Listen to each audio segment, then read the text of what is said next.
Friends, how are you all? आप सभी कैसे हो? आई होप आप सभी अच्छे होंगे और अपनी पढ़ाई को अच्छे से कर रहे होंगे। फ्रेंड्स, कल की क्लास में अपन ने साइंस में लाइट के बारे में समझा था। लाइट के बाद में अपन ने परावर्तित किरणें और आपतित किरणें तथा आपतन कोण और परावर्तन कोण के बारे में अच्छे से समझा था।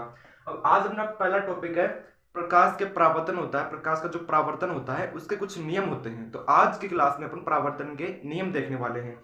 सबसे पहले तो अपन इसको इंग्लिश में बोलते हैं, तो इंग्लिश में हो जाएगा लॉ ऑफ रिफ्लेक्शन या फिर लॉज ऑफ रिफ्लेक्शन, परावर्तन के नियम, प्रकाश के परावर्तन के नियम।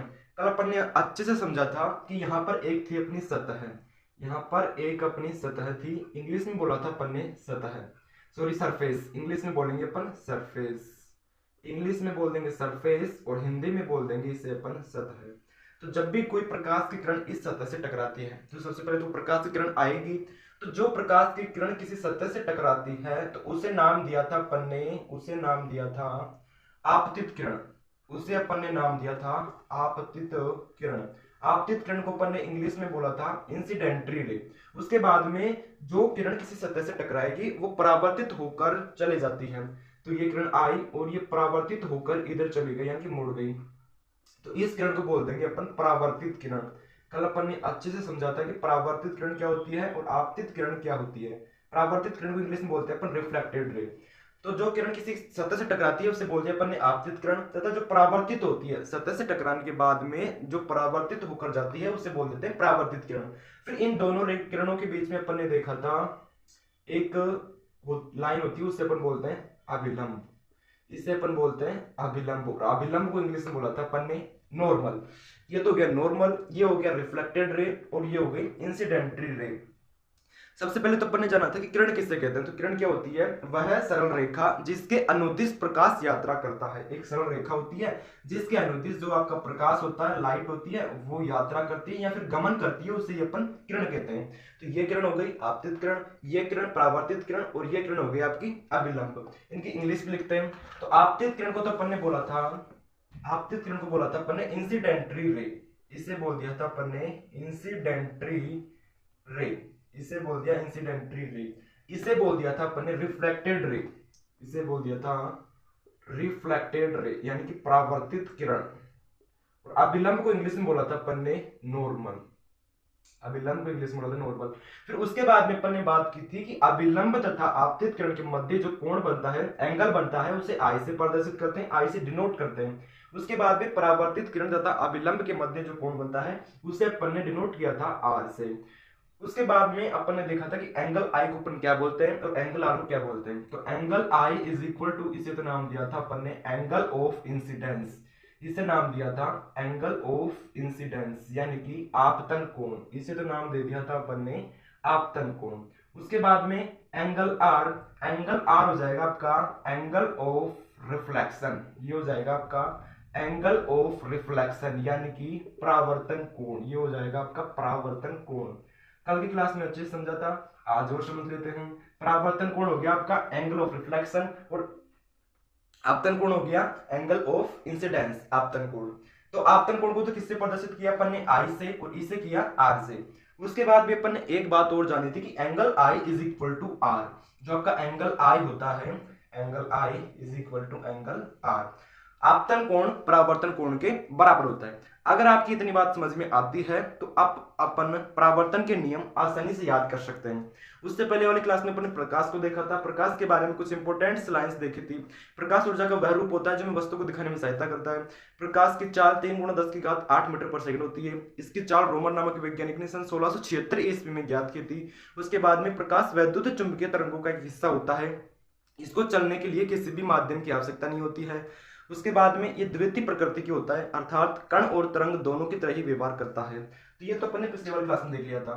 फिर ये आपके पूरा समझ में आ गया होगा। इसे बोला अपन ने सरफेस, ये हो गया आपका अभिलंब यानी कि नॉर्मल, ये हो गई आपकी आपतित किरण यानी कि इंसिडेंटरी रे, ये हो गई परावर्तित किरण यानी कि रिफ्लेक्टेड रे। उसके बाद में आप अभिलंब तथा आपतित किरण के मध्य जो कोण बनता है उसे आपतन कोण यानी कि एंगल ऑफ इंसिडेंस। उसके बाद में अभिलंब तथा परावर्तित किरण के मध्य जो कोण बनता है उसे अपन बोलते हैं एंगल ऑफ रिफ्लेक्शन। अब बात करते हैं अपन परावर्तन के नियम। तो परावर्तन का फर्स्ट लॉ यानी कि जो पहला नियम है परावर्तन का, वो तो यही हो जाएगा कि आपका जो एक तो हो गया अभिलंब, एक हो गया आपका अभिलंब, दूसरा हो गया आपका आपतित किरण और तीसरा हो गया परावर्तित किरण। अभिलंब, परावर्तित किरण तथा आपतित किरण तीनों एक ही तल में स्थित होते हैं, एक ही तल में स्थित होते हैं। ये हो गया आपका फर्स्ट नियम। फर्स्ट नियम क्या है? कुछ भी नहीं है, अपन जानते हैं कि एक ही तल में ये स्थित होती है। कौन कौन सी? एक तो आपतित किरण, एक अभिलंब और तीसरा परावर्तित किरण। दूसरा अभिलंब हो गया, पहला आपतित किरण। तो आपतित किरण, अभिलंब तथा परावर्तित किरण तीनों एक ही तल में स्थित होते हैं। समझ में आ गया? ये हो गया परावर्तन का पहला नियम। अब सेकंड नियम खूब अच्छे से पढ़ लिया अपन ने। परावर्तन का दूसरा नियम, सेकंड लॉ ऑफ रिफ्लेक्शन, वो क्या है कि angle I is equal to angle R. Angle I यानी कि आपतन कोण, angle R is equal to यानी कि परावर्तन कोण। तो ये दोनों क्या होते हैं? बराबर। ये हो गया दूसरा नियम और ये परावर्तन का नियम हो गया। ये कंप्लीट हो गया टॉपिक। वापिस समझो, परावर्तन के नियम है आपके दो। परावर्तन के कितने नियम है? दो नियम है। उसमें से जो फर्स्ट नियम है वो तो एक ही है कि आपतित किरण, अभिलंब तथा परावर्तित किरण तीनों एक ही तल, ये जो तल है ना, ये एक ही तल है। तो इसे क्या बोल दिया अपन ने कि तीनों एक ही तल में स्थित होते हैं। परावर्तन का पहला नियम है आपतित किरण, अभिलंब तथा परावर्तित किरण तीनों एक ही तल में स्थित होते हैं। सेकंड नियम है कि angle I is equal to angle R. आपतन कोण परावर्तन कोण के बराबर होता है। आई होप आपको समझ में आया होगा, अच्छे से याद हो गया होगा। एग्जाम में आए तो चुपचाप से छाप देना कि आपतित किरण, अभिलंब तथा परावर्तित किरण तीनों एक ही तल में स्थित होते हैं। उसके बाद में angle I is equal to angle R, आपतन कोण परावर्तन कोण के बराबर होता है। तो फर्स्ट हो गया आपका नॉर्मल, एक तो हो गया नॉर्मल, दूसरा हो गया आपकी इंसिडेंटरी रे। इंसिडेंटरी रे को बोल देंगे अपन आपतित किरण, इसे बोल देंगे अपन रिफ्लेक्टेड रे। तीसरी हो गया आपकी रिफ्लेक्टेड रे यानी कि परावर्तित किरण।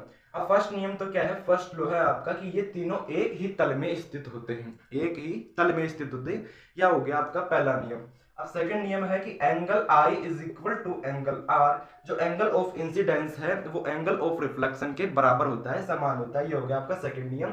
यही आपका परावर्तन का नियम है। मैंने कल भी समझाया था कि अगर angle I is equal to 30 degree, अगर एंगल आई 30 डिग्री का होगा तो angle R is equal to आपसे पूछे तो एंगल आर भी होगा आपका 30 डिग्री, क्योंकि angle I is equal to angle R, क्योंकि जो आपतन कोण है वो परावर्तन कोण के बराबर होता है। आपतन कोण जितना होगा परावर्तन कोण भी उतना ही होगा।